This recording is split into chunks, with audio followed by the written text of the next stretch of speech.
చెప్తున్నాడు. ఒక్క 3 శ్లోకాల్లోనే ఆవిడెవరు, ఆవిడ్ని ఎలా సాధించాలి రెండూ చెప్పాడు ఇక్కడ. అంతే మన సాధన చేయవలసిన పద్ధతి కూడా చెప్పాడు.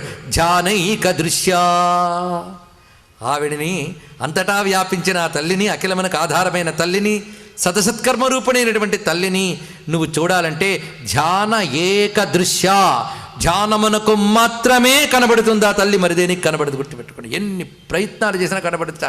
అన్నిటికంటే మోక్షం ధ్యానము. ధ్యానం అంటే వింటూ ఉంటాం ధ్యానం అనే మాట. ధ్యానము అనే మాటకి అచ్చ తెలుగులో అర్థం చెప్పాలంటే మనస్సు యొక్క నిలుకడ, బుద్ధి యొక్క నిలుకడ నిలపాలి బుద్ధిని. అది మహా కష్టం. సృష్టిలో మహా కష్టం ఏంటంటే బుద్ధిని నిలపడమే. అవునా లేదా? మీరు చిటికెన వేలి మీద ఒక పెద్ద గ్లోబును కూడా పెట్టుకోవచ్చేమో కానీ మనస్సు నిలపడం మహా కష్టం అది. కానీ అలా నిలిపితే కానీ ఆవిడ దొరకదు. ఆవిడ